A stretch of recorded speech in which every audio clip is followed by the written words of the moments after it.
The rot at the Passenger Rail Agency of South Africa, Prasa, runs deeper than anyone can imagine. That's the finding from the Zondo Commission's fifth and final report. In its recommendations, the report calls for a special inquiry into the rail agency. Well, let's continue unpacking those findings and reflect as well a little bit on the past. And I'm joined by the former public protector, Professor Thuli Madonsela. Madonsela's 2015 derailed report into Prasa found widespread evidence of maladministration, improper conduct and nepotism among many ills. She's joining us now live on Today This Hour. Good afternoon, Prof. Thank you very much for your time.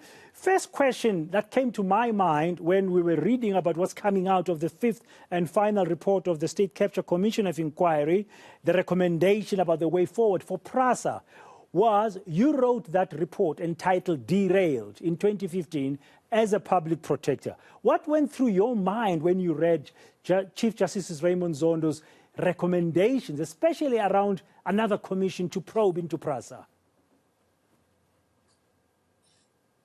I'm not surprised that the Chief Justice thought that Prasa needed a second eye.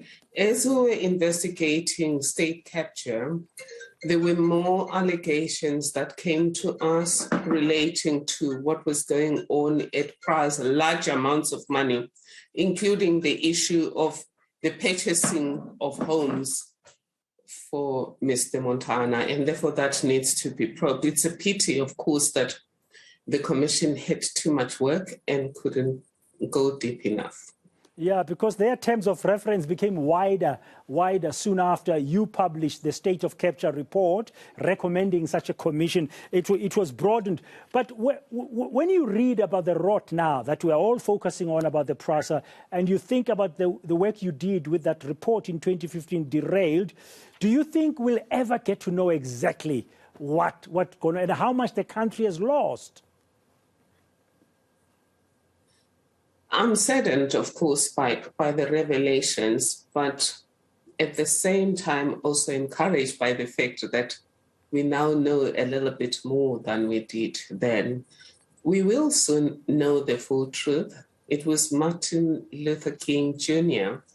who said the moral arc of the universe is wide, but it always bends towards justice. And therefore there will be justice. Apart from being saddened by the amounts of money that people looted, it is the attitude of people like Mr. Montana that really saddens me. No remorse, no contrition. I mean, there's just ample evidence. We were also given the ample evidence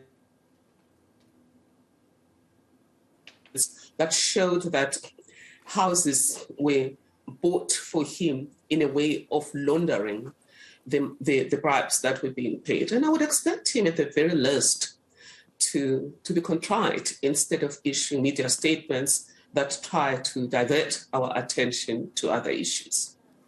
Now, you say you welcome and you're not surprised by the Chief Justice's recommendation on Prasa to do more investigation. What shape or form in your mind could that take? I'm asking this against this background. The country has just been through 4 years of a State Capture Commission of Inquiry. We've been and people want to see consequences now. Another commission will take time. In your view, what kind of inquiry could this be like for Prasa, maybe to expedite that day of justice?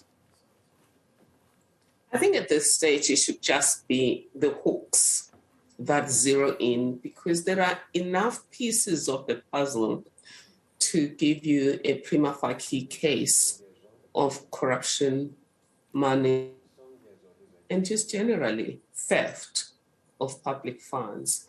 It's enough to then tying the loose ends so that you have a case that can be presented to a court of law in a way where there is proof beyond reasonable doubt that there was corruption, there was gratification, and that Mr. Montana's homes can be directly linked to kickbacks for the corrupt deals that he dispensed.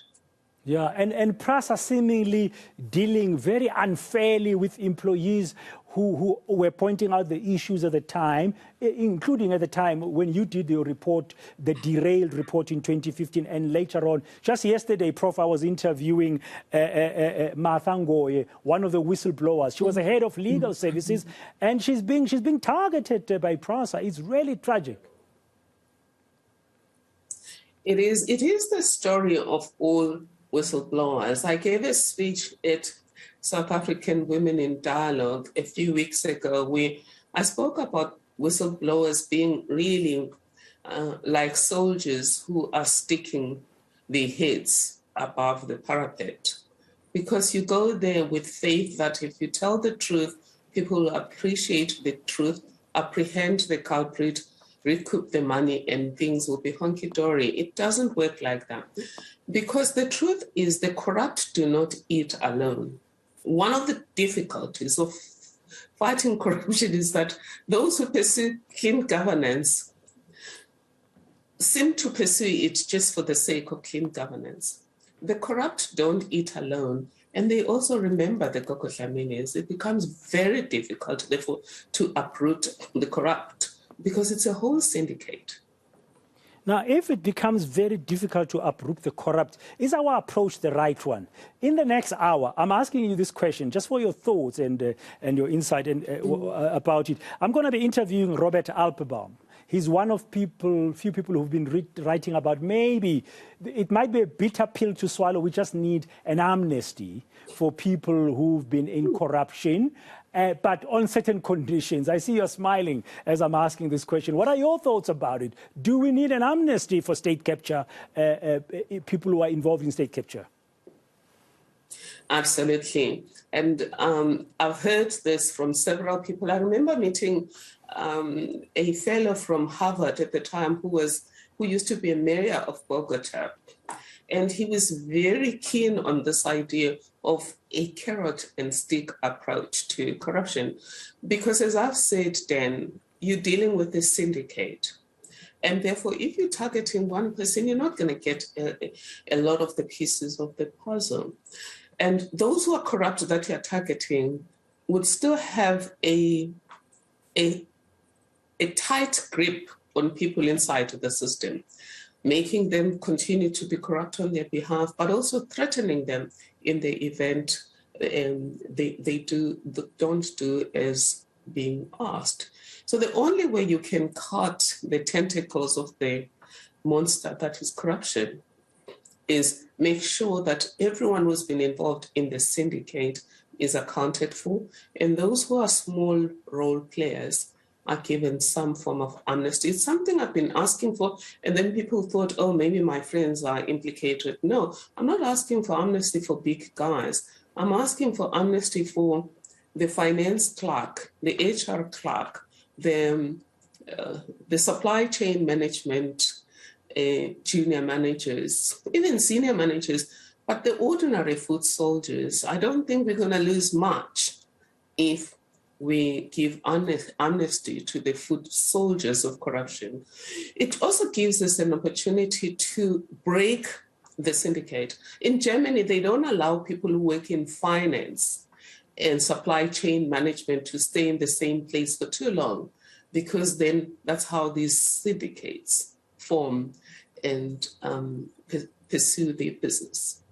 That's a very interesting approach. So if there would be an amnesty, you're saying it will be for, I'm using this word broadly, junior, middle, and some senior managers, provided they can tell us exactly what were they involved in. Absolutely, and with who, and how does the system work, so that then we can close the gaps in the system, but secondly, so that we can remove them from the departments where they are, not fire them, rehabilitate them, and because now they won't have anybody having a hold over them. I mean, just to digress a bit, this last Sunday I interviewed a woman who was HIV positive. She's living with HIV, and she said the reason she disclosed was because people had a hold over her when they could gossip about her. And the same thing about this. As long as the corrupt leaders or kingpins or ringleaders have a hold over the small players in the system, then firstly, the system continues to be corrupt, but secondly, we may not be able to fully hold accountable the kingpins. Professor Madonsela, do you think Prasa will ever recover? I mean, you saw the rot. You investigated in 2015. More has come out with the Zondo Commission. Now there's going to be more inquiry. We don't know what shape or form it will take, whether to be a special commission as recommended in the state capture, in the final report of the state capture, or like you've said, maybe it's an investigative arm like the Hawks that should do it. Do you think, because the country needs a functioning railway system, the economy needs this, the jobs that can be created by this system are really, really many. Absolutely. It is extremely important that Prasa gets back on track, literally. But it will get back on track. Mr. Montana, Mr. Mtimkulu, who was masquerading as a doctor, are out of the system now. They need to just look at what's wrong with the system. How do we restructure the system or reboot the system to make sure that things go right? They should also look at security, because a lot of the security contracts were issued corruptly. And therefore, the railway infrastructure has been stripped.